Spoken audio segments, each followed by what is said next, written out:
And once again, another great episode of Lunch with Doug, continuing the conversation with Patrick Skaggs today on Lunch with Doug.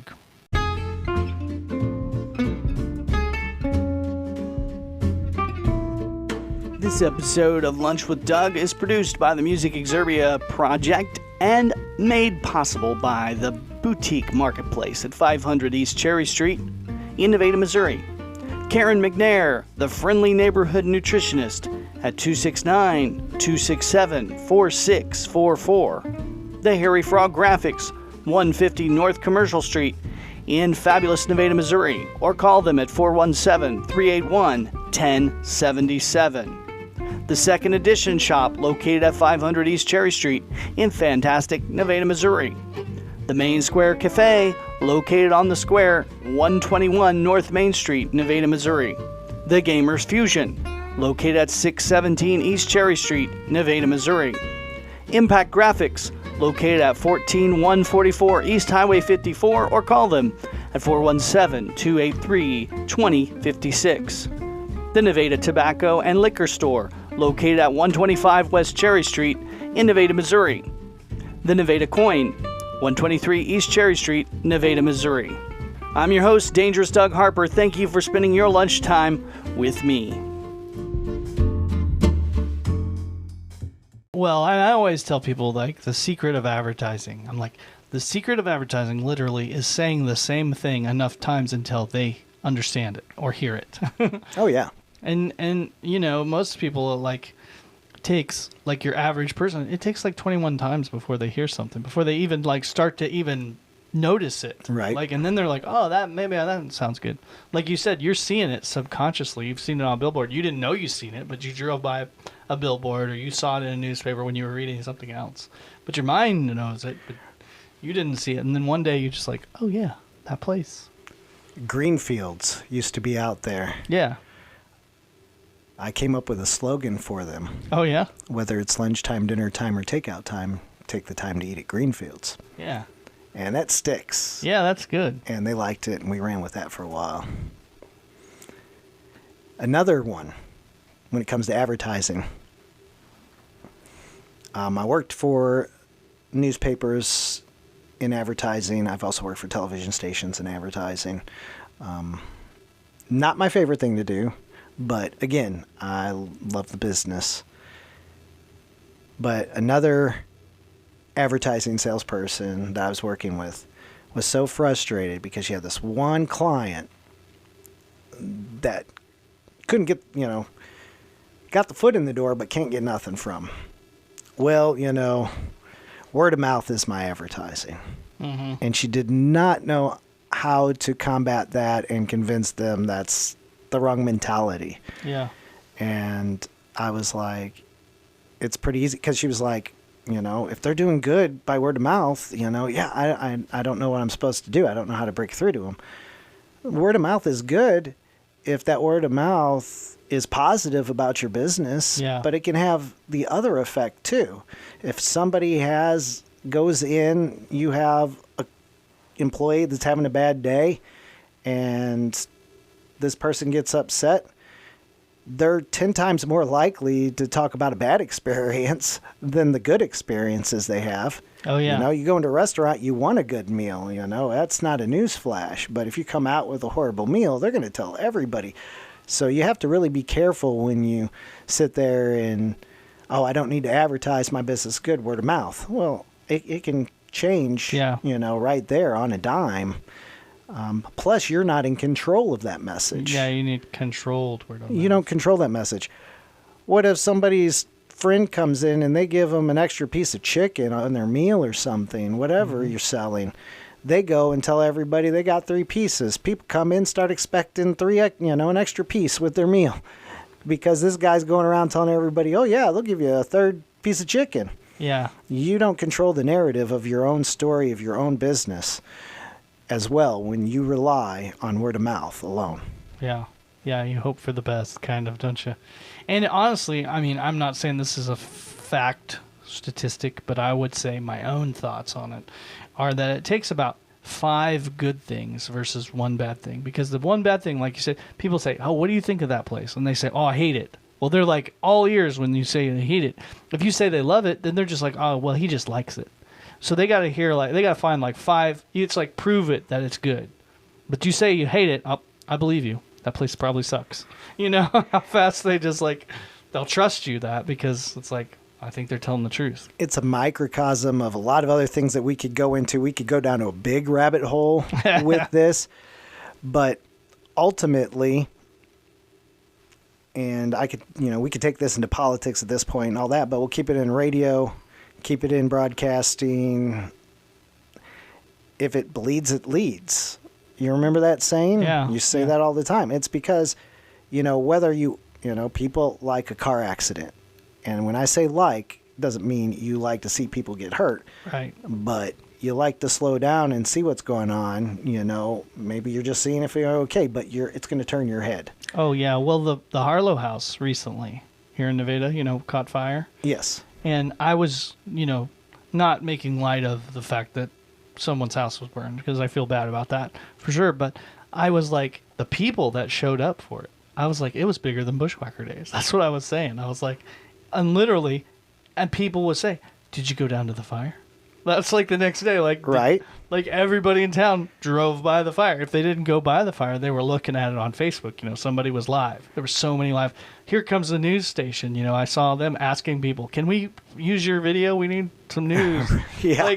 Everybody's like, to the highest bidder. Oh. And they was like, what, the thing with that was Harlow, of course, was the guy that was like the first resident in that house, probably built it. I don't know if he built it or whatever, but I'd say he probably did. But he was like a prominent business guy years ago, so the history people know the Harlow. Nobody else knew that that's not why they were there. It could have been any house with a big fire. Right. It didn't matter that it was this historical piece, but that, they would have been, if it was a huge fire, they would have been wherever, it's just been. Yeah, curiosity is human nature, and we just tend to, I think we've done it so much, and everybody blames the news, the radio, the television. Media is a bad term right now. Yeah. It's a reflection of the people, is all it is. Yeah. It comes back down to take a step back and think about it. The radio station makes its money off of advertising. They only get those advertisers if people are, listening. They want, so the more more listeners you have, better chance you're going to get that advertising dollar. So nobody's putting anything on a radio station or a television station that you're not interested in. Yeah, exactly. There's no agenda other than to make money. Yeah. And if you don't like it, I suggest moving on to the other channel or moving on to a hobby or something, because the more you click on there on the internet and comment on a news story that you hate this, you're just feeding the fire. You're fueling it. It's just a microcosm. We always react to negative things. Radio stations, television stations, all that know that. That's what gets eyeballs. Mm-hmm. That's what gets listeners. And once they have the eyeballs and listeners, they can get advertising dollars. Yeah. There's no conspiracy. Yeah. And you have more control over it than you realize. Oh, exactly. Yeah. Yeah. It's just like, yeah. I know it's somebody told me that one time. He's like, well, this guy was going to start a newspaper that was all good news, right? He goes, I saw it. He was going to start a newspaper that was all good news, and then, well, I never heard from him ever again after that. Right. Apparently, he couldn't get no sponsorships for that. Right. Yeah. Didn't have enough subscriptions, so I couldn't get advertisers. Yeah. Who wants to subscribe to that? What? Good news. What? I don't think people like bad things for the sake of liking bad things or being bad people. I just think we're in this hurry nowadays. We don't take a second to think about things rationally before we just blurt out with emotion. Yeah. And that's kind of where we're at in that whole spear of things as I climb out of the rabbit hole now. Out of the rabbit. We need a whole episode of of your marketing. We need a Patrick Oh, yeah. marketing episode. Whew. So as you've talked all about this You marketing, can see that it's made me a lot of money here. are you opening a marketing company? Is that what's next? No. Nope. I might do a podcast, though. I'd like to do a podcast. I even have a title for it. Yeah. What's the title? It's That Time of Week with PMS. I don't know. You might edit that later. Well, that's your initials. That's another, yes, that's my initials. You know, it goes back to another story. So when I first job, radio station, Double K Country, I want an intro. Nobody on the air has an intro. Mm-hmm. So I asked my boss if it's okay. She said, sure. So I went to the guru, Eric Nichols. Mm-hmm. And it's like, we have to come up with an intro for the afternoon show. Mm-hmm. And he's like, leave it to me. I was like, okay. And of course, he comes up with this intro that's really simple yet effective. And it just says, with initials like PMS, there's nothing left to say. Here's Patrick Michael Skaggs on Double K Country. I got stopped every time I was at a grocery store in town, Ramey's, Walmart, a restaurant. I got stopped so many times. Are your initials really PMS? Yes. Yes, they are. Oh, man, your parents must have hated you. But it got people listening, obviously. It got people stopping me, asking me about it. I didn't think it was that bad. I've probably done worse on air. I think I said the HE double hockey sticks one time on air down there, and it's not really one of those words where they're going to, nowadays, you're going to get fined by the FCC. But I was interviewing an advertiser, and I said, that was a, hell of a good deal. And he's like, paused, dead air. I'm like, hello? And he's like, are you allowed to say that? And I just played it off. I'm like, said what? Anyway, as we were talking about, let's just flip it real quick. It's like, I don't even know what you're talking about, man. That was 10 years ago in radio time. Did you work down there the day that the kid called the trader program and was selling his sister? No. Oh, yeah. So I happened to just one day be tuned in and caught this like on the air, and it was so funny. Well, years ago, they didn't have 3-second delay. Now they do. Okay? The reason that 3-second delay was added was thank you to this little kid that he calls in and he's like, they're like, hello, you're on the trader program. And he's like, yeah, I want to sell my sister. And the guy just kind of chuckles, or maybe, I'm not sure who was doing it, but it seemed like it was a guy, but it might have been Sheena might have been on there then. That might have been Sheena time, I believe. But anyway, the announcer chuckles, like, haha, cute, this little kid. And he's like, yeah, I want $100 for her because she's a bitch. Oh, hello. And this is on the air, and I'm like, whoa, And then apparently, they about a couple days later, they tried again. Well, they got him cut off. They cut him off. They didn't hear what, and the kid might have said something worse than the B word, right? He might have called her a hoe or something. But anyway, they cut it off. But then it was very shortly after that the 3-second delay was introduced. Yeah, I believe that was probably Sheena. I was already gone, but I think I remember hearing talk about the delay. They did not have the delay when I was there. Yeah. And I didn't experience how to even use the delay until I got down to Harrisonville. Yeah. And yeah, we had to do that a few times down there. They had their own tradio, trader program, tradio. Everybody calls it something different. They had the same thing down there that we used to do, and I do it occasionally as well. And I had to get used to that because it messes you up. Mm-hmm. It can mess you up because you're hearing things in a delay, and your timing gets off and everything. It was a learning experience. It was a learning curve. Yeah, because if you're monitoring the radio right there, it comes right through. Like for the games, I don't know. I wouldn't. Again, I worked down there before they had delay, so you actually, like the local games, you just listen to the radio. It was so you could hear what they were saying. You just listened to his broadcast, coming through. I mean, it was coming through, I guess, the headphones too, but you could just listen to the radio, and that was the monitor. So then you get 3-second delay. Well, and I think they did that too at the like if you, I guess the person who was listening to the radio was the person that wasn't in the studio. They were in the other room. Okay. But it was all happening live, and then the announcer listened to the commercials playing to them on the radio in their little headset or whatever. Okay. That's how they did it back then, and they may have feedback. He probably feeds back to him now or something. They got something fancier, but it was pretty bare minimum. But now you throw a 3-second delay on that, like what? Like you said, you'd be. We had a lot of cool things that down there in Harrison. You know, that was the first time I saw like real automation where an automated Royals game. You didn't have to have the board op. Oh, really? You know, they would send a little signal that would trigger your commercial breaks to play. Oh, wow. So you didn't have to have anybody monitoring, you know. And I had a laptop, and we had our, you know, it was great. We had our own engineer as well. And he had a laptop. And we could go home and we could do anything on that laptop remotely from our houses. So I used to hire the DJs, the part-timers, and then I would haze them, basically.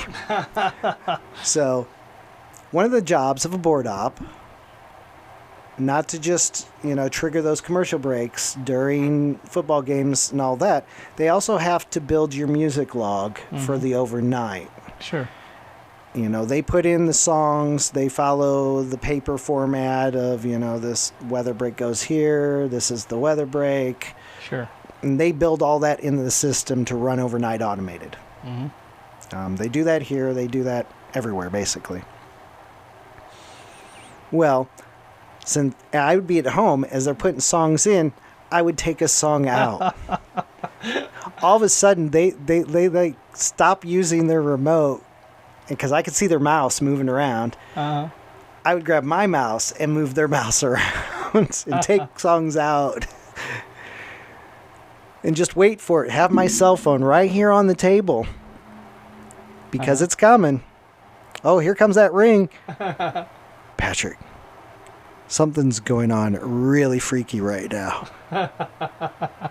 I think the computer's possessed. What are you talking about, possessed? Try not to laugh. I swear I put a song in, and it's not there now. And then I saw the mouse move. I saw the cursor on the screen move. And that's how I introduced them to the radio. I would have a little fun and games there. Yeah. Oh, man, that's mean. This is downright mean. Oh, they enjoyed it. You sit in there long enough by yourself, quiet enough, you're going to creep yourself out anyway. Oh, yeah. When you're in a radio station by yourself overnight, you know, doing a game and nobody else is there, every little noise, you know, you can weird yourself out really quick. When I worked down there during the Scream era, when the Scream movies first came out, I was working at the station here in town. And I had, back then, you know, the front door is always locked after hours, but the back door was just always open. That's where the employees always went in. Well, my close friends knew, you know, the deal. And so sometimes, you know, if they needed something or whatever, they'd come down or bring me food most of the time because I couldn't leave. That's what friends are for, right? Oh, yeah. So one night, I'm like in there, it's late, and I'm just zoning out, not expecting anybody, anything like that. One of my friends had put on the ghost face costume. Okay? They crawled up, because you couldn't see that little window. You couldn't see them in the hall. They crawled under the little window, so I couldn't see them, right? Oh, yeah. So they waited till I was like doing the log book or something where I'm turned around, you know, checking the things and stuff. They stand up all real quiet, and they're just standing there in the Scream ghost face. I turn around. I don't even notice them at first. I'm doing my thing. And then out of the corner of my eye, I see Ghostface. I have never, my freaking heart just was like, I was so freaked out. It was the scariest thing that ever happened to me. I was just like, what? Because, you know, you're just like, it was something. And then You're not expecting it. of course they start, because I didn't hear the door. I didn't, they Right. crawled underneath. They were super, super stealth, and I just, oh man, I was so scared. Of course I heard them laughing, so I knew it was, A joke. my friend. Right. But that's just like really creepy. And the thing was, it wasn't around the same time, but there you get some weird calls at the station sometimes. Oh, yeah. And so people are weird sometimes, some strange things. So that I was like, I don't know, just like always like something like that. Yeah, not only do you get strange calls, just strange things happen. When I was program director down there, one of my DJs was also on the city council. Mm-hmm.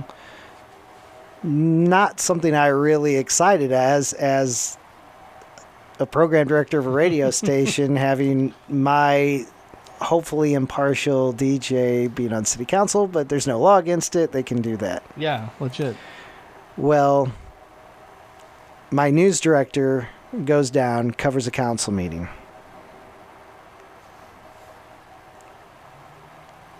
At night. Mm-hmm. And gets it ready for the news story, ready for the morning.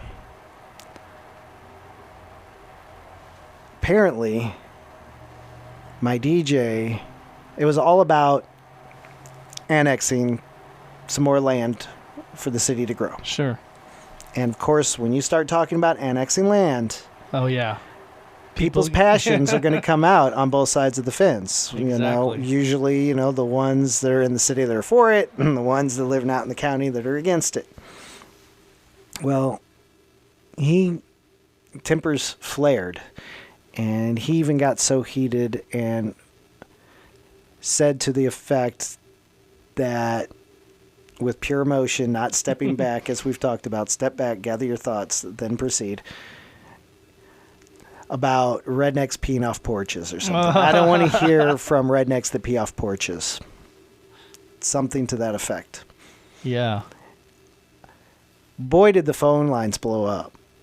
I wasn't even at work yet, because usually, most places will have news 3 times in the morning, like a 6:30, 7, 7:30, or 7 and 8. Yeah. 6, 7, and 8, 6:30, 7 and 8, whatever.